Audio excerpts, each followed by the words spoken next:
Hi, welcome back to Power by 8 Racing YouTube channel. Today we are switching up our method of alignment, and I got rid of the Paco system. We started to have some problems with it. It was a great system. I really liked the way that it was set up. It just didn't work for my car. The going back and forth, it seems that with the size of tire that we run, the scrub radius of it was different than what the Paco systems could handle. And because we weren't able to really tell the system where the offset was, our camber settings and our toe settings just weren't accurate. They weren't repeatable. And basically what had happened was I was kind of looking at the car and I just didn't know if things were right. And I was at a shop getting the car dynoed and threw it on an alignment rack real quick just to see what a laser system was showing versus what the Paco system was showing versus what the car was just showing when it was on the ground. And we were like 2 degrees off. So I thought, okay, well, let's just change it and see if we can repeat. So if I know that my camber settings are set to, let's say, 3, and I know that the Paco system is saying that it's 5, then if I go to 4.5, then I should be at 2.5. It didn't work that way. The numbers just kept jumping around everywhere.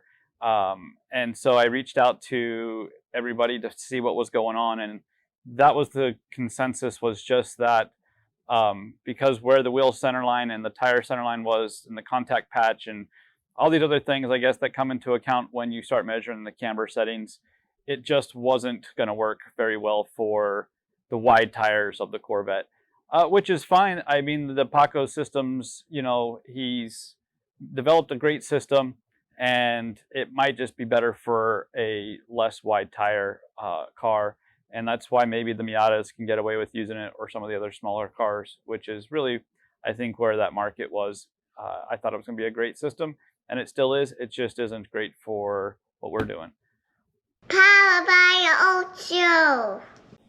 Moving on. All right, so we reached out to the guys at Hubstands, and I went ahead and bought a Hubstand Pro Plus kit, which is pretty much the Mac Daddy that they sell. I bought every accessory that they sold for it. So a lot more expensive kit, but right out of the box, I could see where it was going to be a little bit better. Now, I will say that I don't want to compare the two. They're two different systems.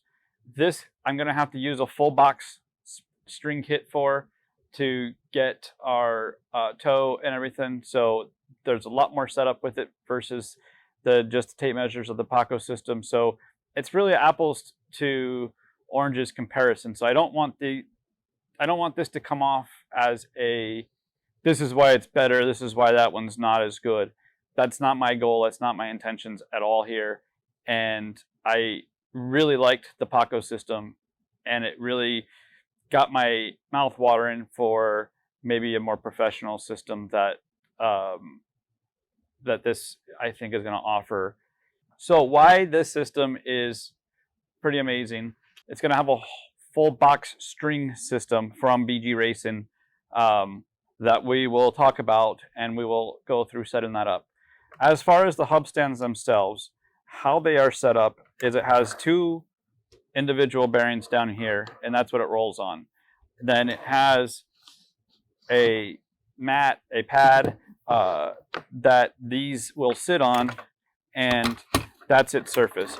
It's very, very, very, very loose bearings, so you don't have to worry about the car settling or not settling. And then it's supposed to have enough articulation to allow for a caster reading. So you'll be able to get your 20-degree swing and get your caster readings with it as well. It's got these bolts back here. These bolts allow it to move forward and backwards off of the center line of the bearings. So your contact patch, your scrub radius, your wheel offset, all of that stuff is measured, and it's taken into account when you put the hub stand on the car.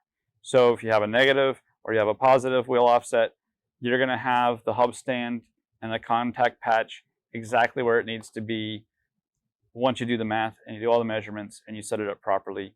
so you have the most accurate opportunity for your alignment. The other thing that it has is where I was before setting the car level and then added my rake in later.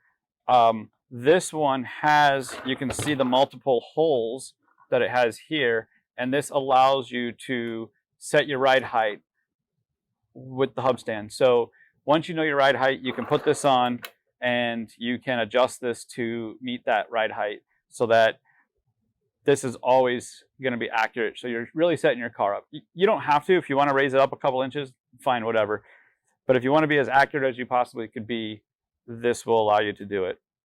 The other unique feature is that its toe is read independently per wheel.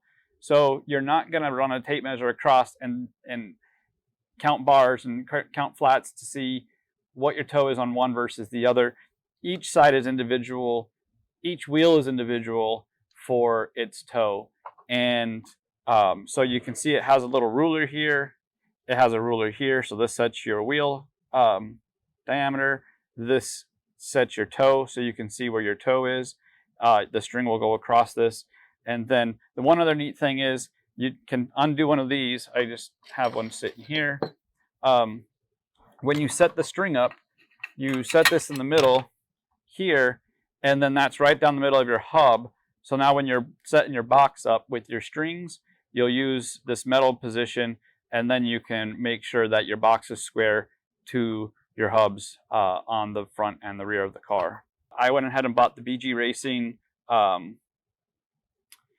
camber gauges. Now with these have been set up to be the right side or left side calibrated. I was told that it matters that they have been set that way. I guess it's a matched staggered set of camber gauges. Those tires are matched, perfect, and staggered spectrum.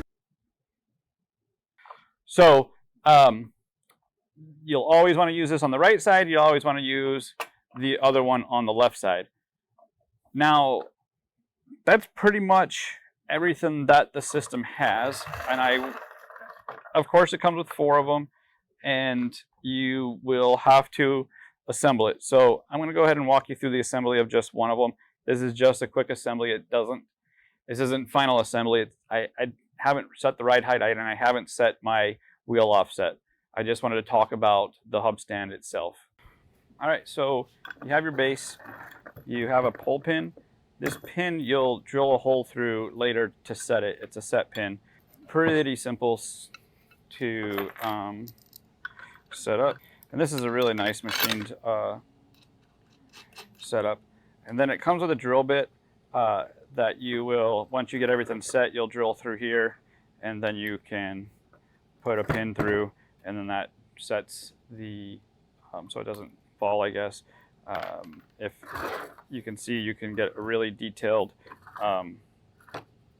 height. If you need to, you can raise it up a little bit at a time. So once you've got that set perfect, you'll drill your hole, you can put your pin through, and then you don't ever have to worry about this falling. So for now, we're just gonna tighten these down just for the sake of the video. Now, once it's up like this, you'll have 2 stands, and the 2 stands are what's gonna hold the, I don't know, toe rack, toe alignment, measuring thing.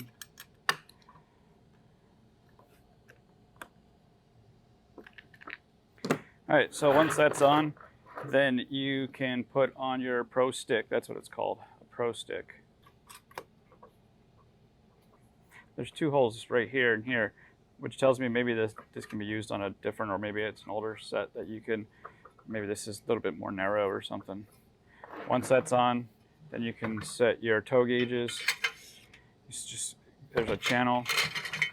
There's a channel here, and these just go in and then slide, and then you can line that up at, for me, 18.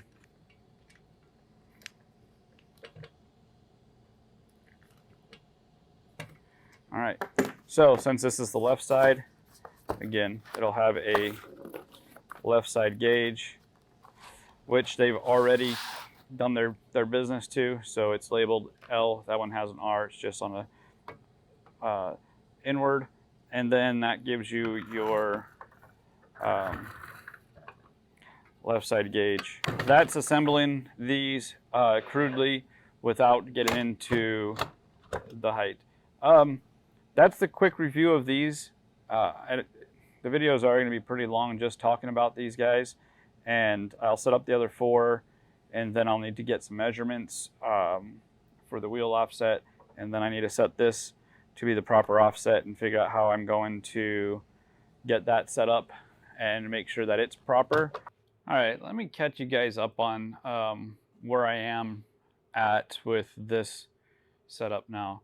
I went back to the Hubstand so I could start getting the offsets, getting the the holes drilled for that. Also the height of the wheels. And I think I've got everything pretty dialed in, and I'm just kind of fine tuning the offsets now. And I'm going to show you kind of what I've done because I haven't really documented that very well. So what I did to get the height, and this isn't probably the best way, but I didn't have my chassis tool that I needed, and I just moved forward. And this will get us within a little, I'm going to see how close it gets us. But basically what I did was I stuck a rod. I put this as 12 o'clock as I could. I stuck a rod out of it, and then I measured from the ground to the rod. Then I went up on the bench. I stuck the same rod here out, measured down, and got and that's how I got my ride height. So this was, and it came out perfect because I measured this at 19 inches and then the other, or 19 and a half inches, and the other one was 20 inches. And I know I have a half an inch of rake because of the tires. So those measurements turned out pretty good. So that was, the rear tire came out to be 20 and the front was 19 and a half to the highest lug hole, I guess, is what it would be. So I took the 2 plates. So I took both front plates, I put them together, clamped them, and then I drilled the hole for this spacer or pin of sorts, and then I bolted it down, clamped it shut. But then, so those are both the same, and then I went to the backs, the rears, and I did them the same exact way. Now I'm doing the offsets. So I know my front offset's 41 millimeters. One, I know it because I ordered the wheels 41 millimeters and 54 millimeters. So 41, 54, yeah. So anyways, I know those 2 values are correct. So now to get my offsets on this, so what I did was I have my laser here and I'm shooting it straight down the middle of the bearings, and the moldings of this plastic cap have dots where it was molded, so I'm pretty sure that's the same on both. So I've got my laser going down both of those, and then what I'm doing is and then I have a plate here.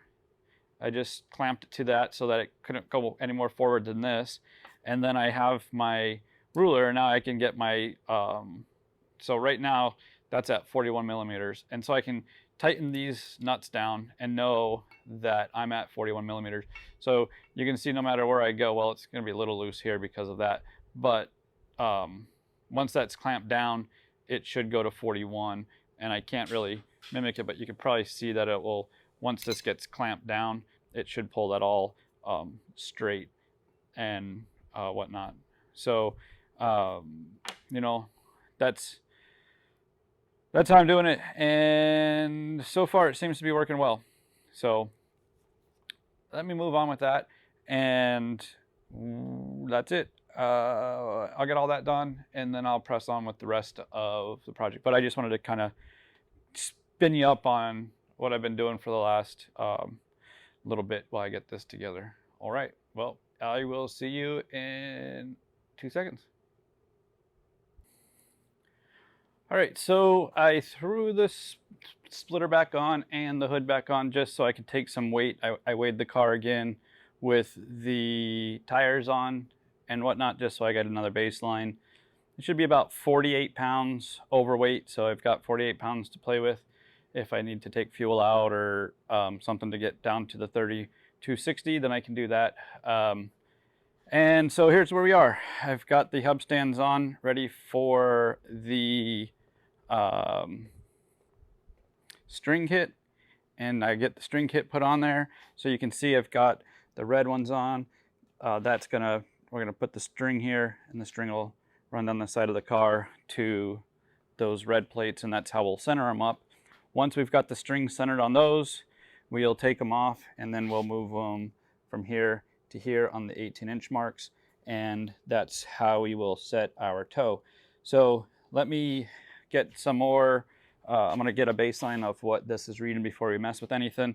Here's where we were. We were at 205 millimeters. That's from the ground with the pads, everything, so it's kind of got to ignore it. 3.92 degrees of camber and 3.8 with the long acre gauge. So I was within 0.1. It seemed that way all the way around. I was running Michelin slicks, so we're going to take about a degree out of this for the Hoosiers. The Hoosiers, I believe, want to be about 3.2, somewhere around there. So we will address that tonight with this and take that camber out. And we'll just do it with shims. I'm not going to mess with the bolts. I'm just going to throw some shims behind there, take that camber out, and press forward. I think I got about 2 in the back, 2 on this side, 1.6, but we'll see what it says now that the hub stands are on it.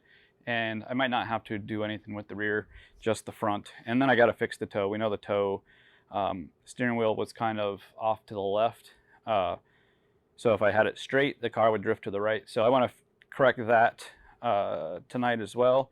But yeah, let me get the string set up and get that all measured out. Once I get it set up, I'll come back and I'll kind of show you moving the sticks around and whatnot. All right, this is the BG Racing string kit. As you can see, it's a big erector set of square tubing and just a different mount so that you can get it set to clip to the front and rear of the car. I'm going to just throw this together real quick. I'm not gonna bore you with piecing it all together because it's gonna be moved around, and yeah, all of these pieces they're universal. So whatever size car that you have, it's gonna dictate where you put these. But from others that have Corvettes and the same style of kit, I'm just gonna kind of mimic what they've done, with the long ones being the vertical ones, and then the shorter ones for our horizontals.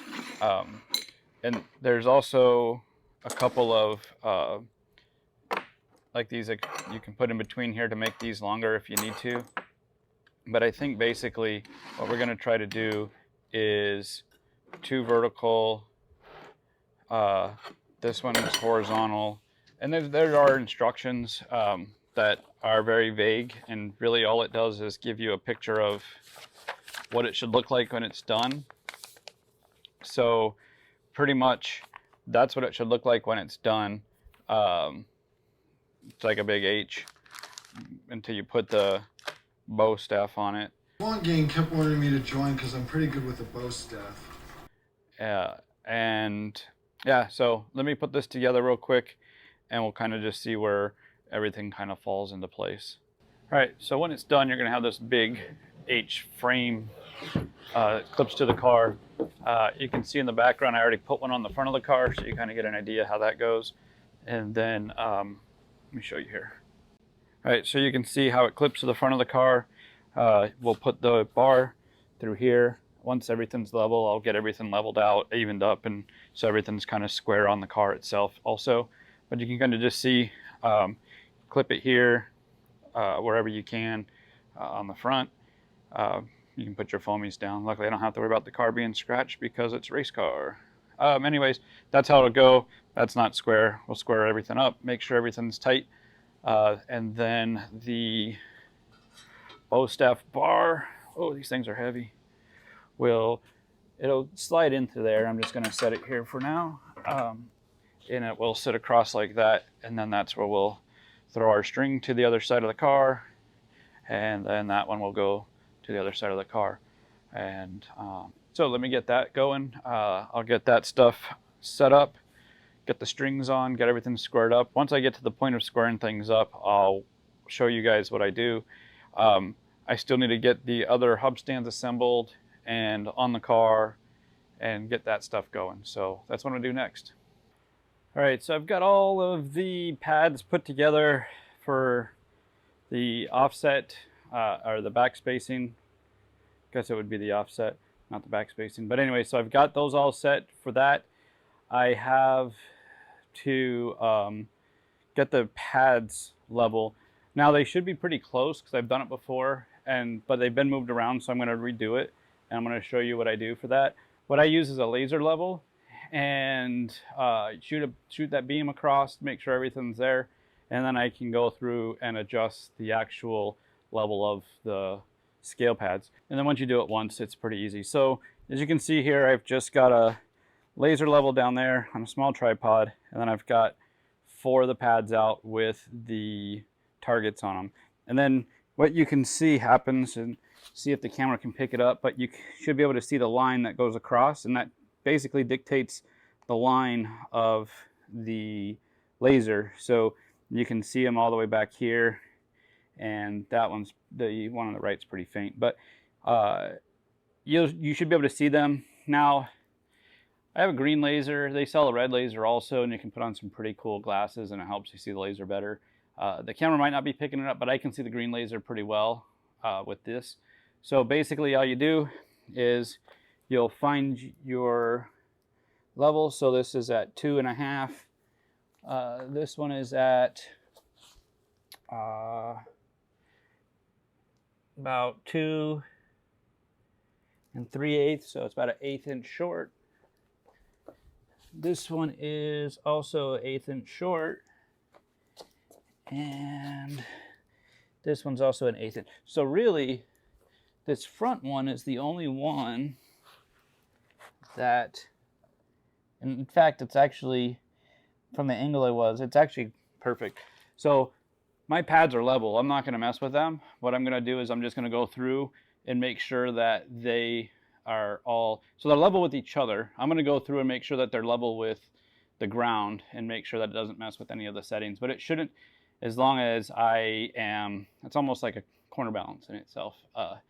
As long as I keep it all, if I lower this one, I should also lower that one, make sure everything kind of raises and lowers at the same. So I'll throw a wrench on those, get them all level, and we know they're all level with each other. And then I can put the car down, get its measurements, and then put the car back up in the air, take the tires off. There's still a lot to do. Anyways, this is just the next step in it. All right, so got it all set up with the strings. I've got the hub stands on. They're all good. I was a little bit off on my heights. I thought that I was going to be, but it's 15 millimeters off, so a little over 1/2 of an inch, but I think it'll be okay. I don't think it should affect anything. Some of my camber settings or readings were the same versus the tires versus the hub stands, so that's actually pretty good that happened. So I'm happy that happened, because that's not what happened when I was with the other hub stands. So that's a good thing. So let me show you this. So you can see here the string kit is on. The important thing that you need to make sure is that you use the same spot here as in the back, and then you'll see here the front, we're at just about, you'll see here the front, we're just about 21.5. This one's 22. So that's 22.5. I mean, the wind's blowing it. And then the back was at about 25. So you see the back was 25, and then this back here was also 25. Let me maybe, yeah. So that one's at 25 as well. So what happens is when you are doing this, and you pull this string here this way, then it's going to pull that direction obviously inward, but it's also going to mess with your back a little bit. So you kind of have to bounce around to each corner and slowly move them around. Same with getting the height of this set. You will raise this, which raises this, and then it'll raise the back too much, or you'll raise the back or lower the back to get it closer to the dial, and then it hits up front here. So you kind of have to bounce around to get everything set. Once you get everything set the first time, you should, in theory, now they say you should set it up, measure it, but in theory, if you mark it with a marker or something like that, you should be able to get it right back to very close to where it was and where you had it. So you'll just want to make marks for your setup. If you do a friend's car, then things might change unless it's the same chassis. But anyways, I'm happy with the results of where we are. I'm gonna move on to checking the toe, but I'm gonna probably do that tomorrow. I'm gonna end this video here because this is just the basic setup. So I'll end this here and for part one. But I hope that you learned something. I hope that you saw something never seen before, or maybe if you had questions on how you should be doing it, maybe this answers some of those questions. But or if I did something wrong, let me know too. I'm not a pro. So anyways, like, subscribe, share, comment, all that good stuff, and we will see you in part 2. Powered by Ocho.